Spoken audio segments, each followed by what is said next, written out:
You know, I love Louis C.K. I think he's one of the best, living comedians at the moment. I won't get into his recent special. I thought that was kind of weak, actually. Yeah, Certainly I thought wasn't it was as pretty good shit. as I wouldn't say shit. Shit's too strong a word. It's Well, not in comparison to his other, it was a major drop off. Yeah. It's a drop off. It's a drop off. I mean, he f***ed up the opening when he was just talking about abortions, and it was just like the jokes weren't jokes. Yeah. He just didn't seem to have a plan. It was like he wanted to set the tone. Like, yeah, we're going to talk about some controversial stuff, but he didn't really have any controversial jokes. And it's like, I think you should start strong and then meander. That's but whatever. Anyway, so didn't think his special was all that great, but he did a great bit before where he was talking about, like on a plane, like, and when you see a kid crying, he's like, look, and some businessman turns around and he goes, so what do you want them to do? Like, just kill it.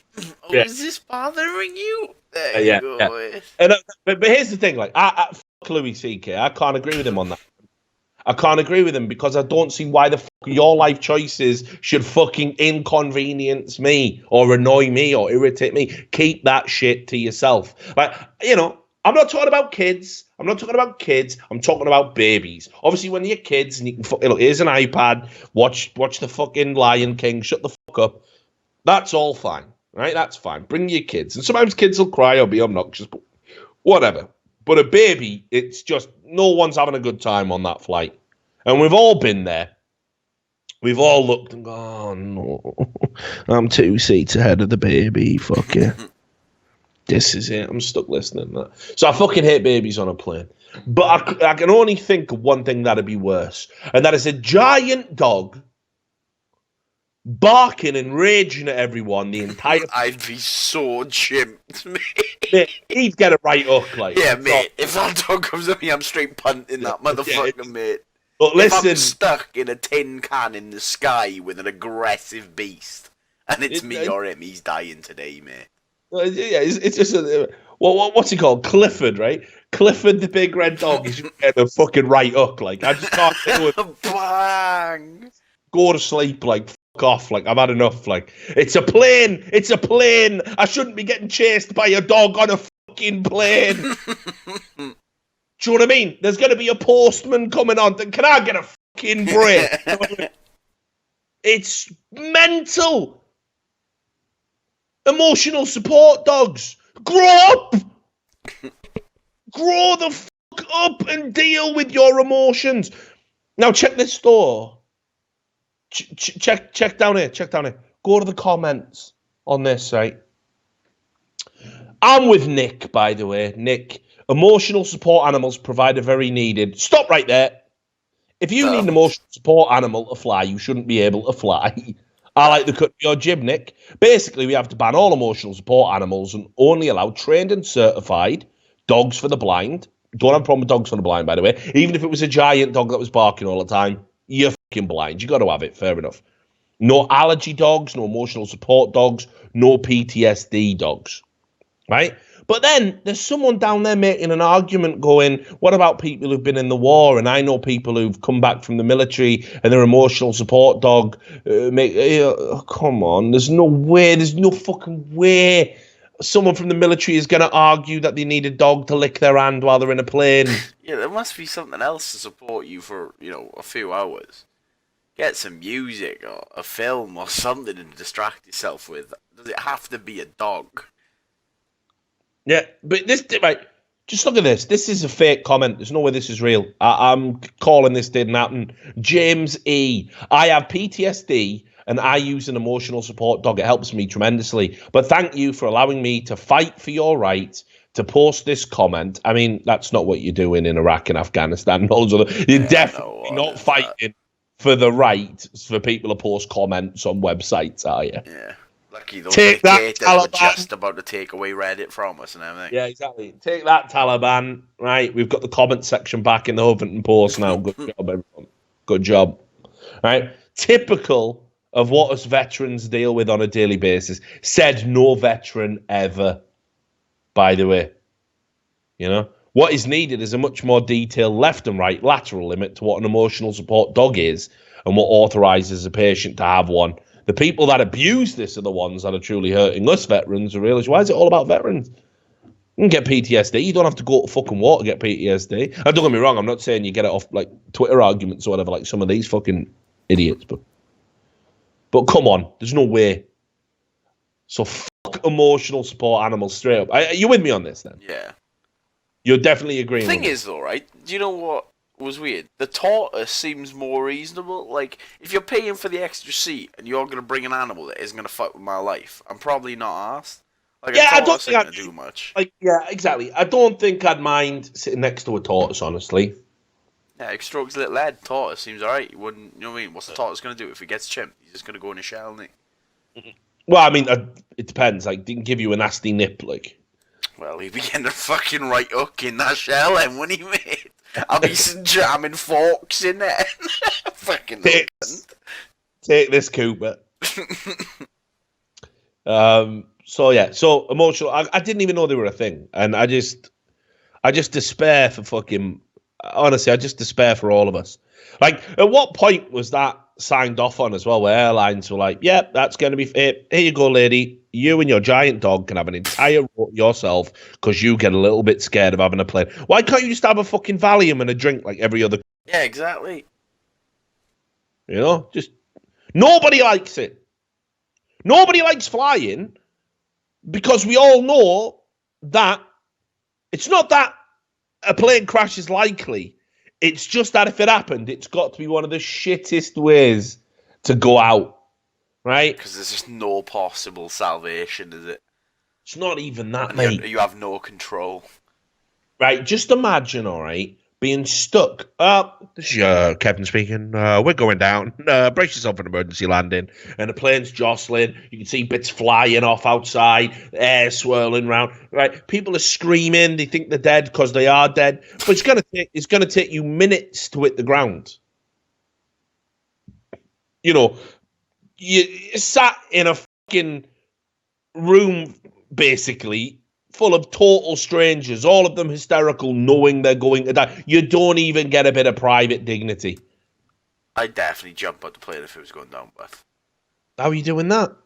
Opening the motherfucking door and living my movie and saying fuck you to the rest of the world, mate. How do you think I'm doing it? I'm getting sucked out the front door, mate.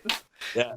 Right, well, might have a chance. Yeah, we might have a chance of making this. And because I'm so fucking worried, I'm going to throw myself out of the plane, popping the fucking emergency door so you all die with no oxygen. Yeah, I'm not asked.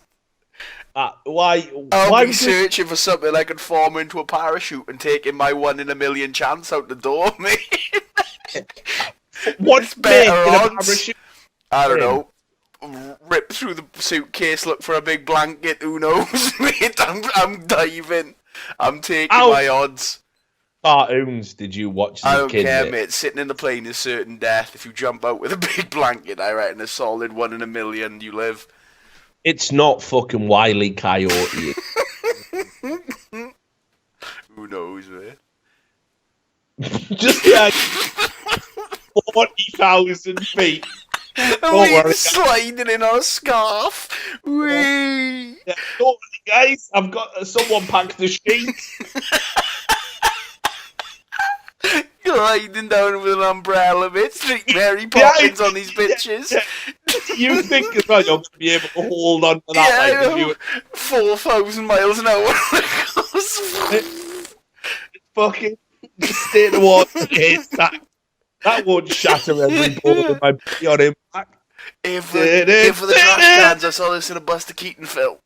Yeah, it's unreal, mate. You're so mentally ill. Like. No, here's what you would do. You would just go down like the rest of us. You would just be there, and you just go down like the rest of us, mate. You just go. That's it. And you'd have to hold hands with the person next to you. Fuck, I definitely wouldn't. I'd do something, mate. I know I would. I'd do something to try and do something. Because, like you said, I'd rather kill myself in a cool way, but like than go down like that. I'd rather have my last few minutes in the world me skydiving out the fucking sky, mate. How are you gonna kill yourself on a plane? No, mate, throw myself into an engine. I want to know, mate. Just straight suck me through an engine. Again, no. You can't. Right, let's be real. I can't open the doors. yeah, you're not getting off the plane. Let's just have some fucking ground Well, rules. you can't really do much then. Why can't I get off the plane? Mate, because There's 3 doors, mate.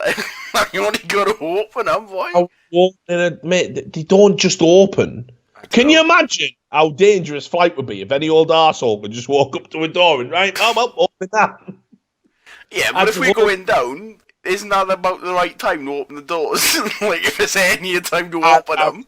I guarantee, like, you can't. No, you're just not going to open the door. So how the fuck are you going to kill yourself? What are you going to do? I don't know. I'd probably rush the fucking cockpit or something. Because, like, I've heard stories about, like, they keep shit in there, but, like emergency stuff. So maybe they've got a parachute or some shit. I don't know, mate. There's no parachutes on a commercial plane. Might be. Because mate, are no pilots. They're not. They wouldn't tell you, would they? Yeah, Richard, don't get any ideas. No parachutes. Well, I just run to the cockpit. Yeah, meanwhile, they're just there. Why does any pilot go down with the plane then? They don't, mate. It's all fake. They're replaced with lookalikes. Yeah, brilliant. All right, the protection program, mate. You've gone mental. Right, okay. No, but I don't know. I'd probably just rush to the cockpit and say some mental shit so the black box could pick it up. Just straight screaming like, I don't know, some mad conspiracies. So the pilot, that's basically your plan. Is to chimp out the pilot.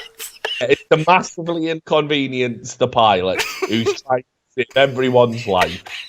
Yeah. Fuck it, mate. I ain't going down boring. I gotta do something. Imagine on the news, but they could just hear me screaming, "Way!" in the background as we're going down. At least I got my last few seconds, mate. World star! Got him! We're going down! These nuts! Yeah, you're out of control, unfortunately. I don't know, I just feel like if a plane's going down, you gotta do something. Don't just sit there and take the digs to the head. Yeah, all right. Rush the door. You've convinced plane's going down, rush the door. Well, guys, if you are in a plane crash, just rush the door. Look for a big blanket and rush the door. Live your motherfucking movie. Right? But if your movie involved you dying in a plane crash. I let you off once before, but you still got the nerve to come back here and make trouble again. Eh? And say, children, what does it all mean?